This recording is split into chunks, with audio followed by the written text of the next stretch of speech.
Hello everyone, welcome back to the biology knowledge point YouTube channel. मैं Akshay Chopra, lecturer of biology, आपका channel पर स्वागत करता हूं।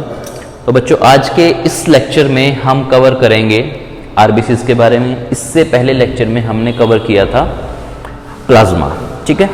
आज स्टार्ट करेंगे हम फॉर्म्ड एलिमेंट्स। फॉर्म्ड एलिमेंट में भी सबसे फर्स्ट जो टॉपिक है आपका वो है आरबीसीज। आरबीसीज को हम रेड ब्लड सेल्स बोलते हैं, रेड ब्लड सेल्स, ठीक है। और इसका एक और नाम है जिसको आप बोलते हो एरिथ्रोसाइट्स। एरिथ्रोसाइट्स। अब जब भी मैं इस पूरे लेक्चर में, पूरी वीडियो में, पूरे चैप्टर में जब भी मैं एरिथ्रोसाइट्स वर्ड बोलूंगा तो आपको समझ में आना चाहिए कि मैं आरबीसीज के बारे में बात कर रहा हूं, ठीक है। तो यहां पर सबसे पहली इंफॉर्मेशन ये है कि RBCs red blood cells full form है और इसको हम एरिथ्रोसाइट्स भी बोलते हैं, ठीक है। इतनी बात समझ में आई। नेक्स्ट हम बात करेंगे आरबीसीज जो है उसकी फॉर्मेशन कहां पर होती है पूरी बॉडी में, कि जो हमारी रेड ब्लड सेल्स हैं उसका फॉर्मेशन पूरी बॉडी में किस जगह पर, किस ऑर्गन के अंदर होता है। तो आपको पता होना चाहिए, जब एम्ब्रियो होता है, जो बच्चा होता है, उसकी आरबीसीज की फॉर्मेशन होती है लीवर के अंदर, इनटू द लीवर। बट एक अडल्ट पर्सन के अंदर, अडल्ट के अंदर ये फॉर्मेशन होती है बच्चे red bone marrow. Red bone marrow, ठीक है। ये रेड बोन मैरो क्या होता है, अब सुनो ध्यान से। आपको बोन तो पता होगा बच्चे, बोन की अगर मैं स्ट्रक्चर दिखाऊं आपको तो दिस इज ए बोन। इस बोन के अंदर बीच में एक कैविटी होती है, ठीक है। और इस कैविटी के अंदर एक फ्लूइड होता है, ठीक है। इसको आप बोलते हो बोन मैरो, ठीक है। और इस बोन मैरो के अंदर आपकी आरबीसीज की फॉर्मेशन होती है in the adult human being के अंदर आरबीसीज की फॉर्मेशन रेड बोन मैरो के अंदर होती है। रेड बोन मैरो एक फ्लूइड होता है, आपकी बोन के कैविटी के अंदर प्रेजेंट होता है, ठीक है। Red bone marrow, got it. ये तो बात होगी फॉर्मेशन की। अब समझना है कि अगर ये जो आरबीसीज हैं अगर ये डेड हो जाए तो किस पार्ट में जाके ये डेड होंगी, तो ये डेड होती हैं बच्चे स्प्लीन के अंदर। स्प्लीन, इसको आप ग्रेवयार्ड ऑफ आरबीसीज बोलते हो। ग्रेवयार्ड ऑफ आरबी, ग्रेवयार्ड का मतलब होता है कब्रिस्तान। यहां पर जाके पूरी की पूरी आपकी जितनी भी सेल हैं अपना टाइम पीरियड कवर करके वहां पे जाके डेड हो जाती है, फिर दोबारा से नई सेल्स बनती हैं। अब यहां पर बात हुई है कि आपकी आरबीसीज डेड होती है तो इसका मतलब इसका कोई लाइफ स्पैन भी होगा। तो आपकी आरबीसीज का जो टाइम पीरियड होता है, लाइफ साइकिल होता है, 110 से लेके 120 डेज के बीच रहेगा। 120 दिन के बाद आपका आरबीसीज डेड हो जाता है, दोबारा से वो बनता है। इसका मतलब यहां पर है ये पूरा टोटल 4 मंथ के आसपास, 4 मंथ आपकी आरबीसीज का टाइम पीरियड होता है। आपको इतनी बात समझ में आई। आरबीसीज को रेड ब्लड सेल्स बोलते हैं। दूसरा नाम एरिथ्रोसाइट है। एम्ब्रियो के अंदर लीवर में बनती है आरबीसीज, अडल्ट में रेड बोन मैरो में बनती है। रेड बोन मैरो क्या है, बोन के अंदर एक कैविटी होती है, इसके अंदर फ्लूइड होता है, उसको बोन मैरो बोलते हैं। बनती यहां पर है, डेड कहां पर होगी, ग्रेवयार्ड ऑफ आरबीसीज। अब मैंने बात की है कि जो आरबीसीज है वो फॉर्मेशन होती है, उस फॉर्मेशन की प्रोसेस को आप बोलते हो, formation of RBCs is called erythropoiesis. Erythropoiesis का मतलब होता है formation of RBCs. Formation of RBCs, erythropoiesis एक टर्म है, एक प्रोसेस है जहां पर आपकी आरबीसीज की फॉर्मेशन होती है। जल्दी से इसको लिखो, फिर आगे चलते हैं।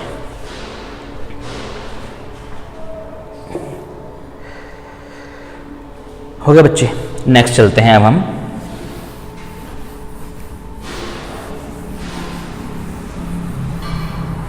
नेक्स्ट अभी आपको समझना है कि जो आपकी आरबीसीज हैं उसका साइज कितना होता है। साइज की अगर हम बात करें, साइज, तो इसका साइज होता है 7.2 माइक्रोमीटर, ठीक है। साइज बहुत स्मॉल साइज होता है, ठीक है। अब आपको एक चीज समझनी है कि हम एक चीज बोलते हैं कि ह्यूमन बीइंग में कितना ब्लड है। बेसिकली हम एचबी बोलते हैं कि एचबी कितना है, हेमोग्लोबिन। किसी के पर्सन के अंदर होता है 11 ग्राम, किसी में 12 ग्राम, किसी में 16 ग्राम। ये जो क्वांटिटी है 11, 12, 16, ये क्या है, सुनो ध्यान से। 11 ग्राम, 12 ग्राम, 16 ग्राम, ऐसा कभी भी नहीं होता कि पूरी ह्यूमन बॉडी के अंदर ही इतना ही खून हो, नहीं। ये जो आप ब्लड काउंट करते हो 11 ग्राम, 12 ग्राम, ठीक है, ये होता है, जैसे मान लो मैं बोलता हूँ कि मेरे अंदर जो 15 ग्राम खून है, HB मेरा 15 ग्राम है, तो 15 ग्राम मेरा पर 100 ml ऑफ ब्लड है, पर 100 ml, 100 ml ब्लड के अंदर 15 ग्राम HB है, हीमोग्लोबिन है। इस तरीके से आप आपकी पूरी बॉडी का मेजरमेंट करते हो। अब ये निकालना कैसे जाता है, देखो, जब भी एक हम ब्लड चेक कराते हैं, हमारे ब्लड टेस्ट कराते हैं, तो वो क्या करते हैं, एक ऐसा बॉक्स होता है, इसके अंदर ऐसी ना लाइनिंग्स लगी होती है, और इन लाइनिंग्स में वो आपकी जो ब्लड लिया है उसको इसके ऊपर फैला देंगे, और यहाँ पर जितनी आपकी RBCs आएंगी उसको हम फिर काउंट करते हैं कि इतनी RBCs आपकी इतने mm³ एरिया के अंदर आई है, mm³ एरिया के अंदर आपकी जितनी HB आई हैं उसके हिसाब से आपका जो ब्लड है वो 11 ग्राम, 12 ग्राम, इस हिसाब से वो काउंट किया जाता है। अगर हम बात करते हैं अब मेल की और फीमेल की, कि मेल में कितना खून होना चाहिए नॉर्मल और फीमेल में कितना होना चाहिए, देखो, अगर हम मेल की बात करते हैं, मेल में कितने ग्राम खून होना चाहिए, मेल के अंदर 13 से लेके 16 ग्राम पर डेसीलीटर ब्लड होना चाहिए। फीमेल की अगर बात करें, फीमेल में आपका 11 से लेके 13 ग्राम कम से कम इतना ब्लड होना चाहिए। ये एक एवरेज नंबर होता है, इसके बीच में होना चाहिए, ज़्यादा नहीं होना चाहिए और इससे कम नहीं होना चाहिए, ठीक है। 13 to 16 ग्राम, 11 to 13 ग्राम, ये आपका एक एवरेज नंबर होता है आपके हेमोग्लोबिन का, मेल और फीमेल के। इसको लिखो फटाफट, आगे चलते हैं।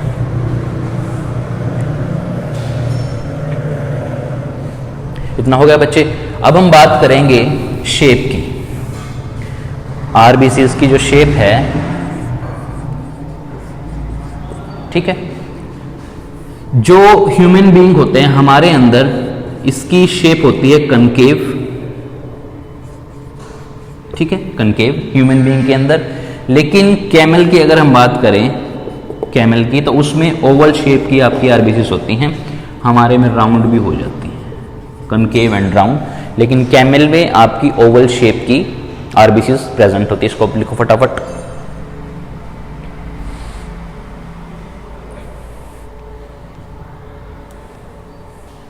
चलें आगे।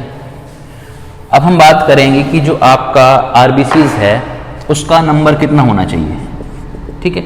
एक बॉडी के अंदर पर mm³ के अंदर जो आपका RBCs का नंबर है वो होना चाहिए 5.5 से लेके 5.5 मिलियन पर mm³। इतना आपका RBCs का नंबर होता है, 5 से लेके 5.5 मिलियन पर mm³ एरिया के अंदर आपका RBCs का नंबर प्रेजेंट होता है, ठीक है। अब हम बात करेंगे दो टर्म की। अगर ये नंबर, जो ये नंबर है, अगर ये नंबर बढ़ जाए तो क्या होगा, अगर इस नंबर से ज़्यादा RBCs, इसको बोलते हो आप पॉलीसाइथीमिया, पॉलीसाइथीमिया, ठीक है। अगर ये जो नंबर है 5.5 मिलियन से अगर बढ़ जाता है, 6 मिलियन हो जाता है, 7 मिलियन, उसको आप बोलते हैं पॉलीसाइथीमिया। इसके अंदर फिर क्या होगा, आपका जो खून है वो बहुत गाढ़ा हो जाता है, जिससे आपको बहुत ज़्यादा परेशानी होती है, ठीक है। अगर ये नंबर कम हो जाए, अगर ये नंबर कम हो जाता है तो आप इसको क्या बोलते हो, आप इसको बोलते हो इरिथ्रोपिनिया, इरिथ्रोपिनिया, ठीक है। अगर ये नंबर बढ़ जाता है तो पॉलीसाइथीमिया, कम हो जाता है तो इरिथ्रोपिनिया। जल्दी से इसको लिखो, फिर आगे चलते हैं।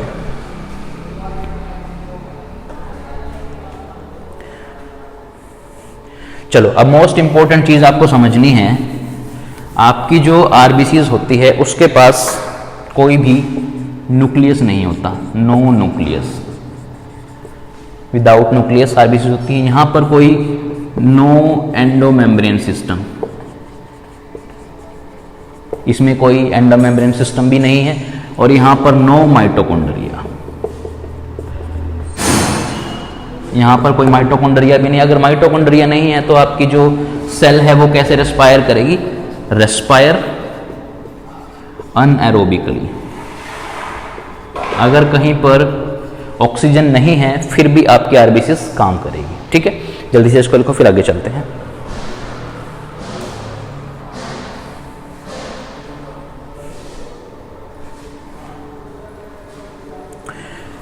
आपकी आरबीसीज के अंदर एक एंजाइम होता है, आपको वो पता होना चाहिए। एक होता है कार्बोनिक एनहाइड्रेज। ये एक एंजाइम है बच्चे जो आपके आरबीसीज के पास होता है, और ये करता क्या है, ये CO2 ट्रांसपोर्ट करने में हेल्प करता है।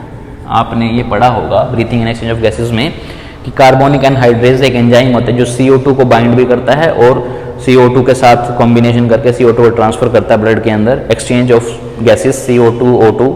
तो ये कार्बोनिक एनहाइड्रेज एंजाइम आपके आरबीसीज के सेल के पास होता है। जल्दी से इसको लिखो फिर आगे चलते हैं।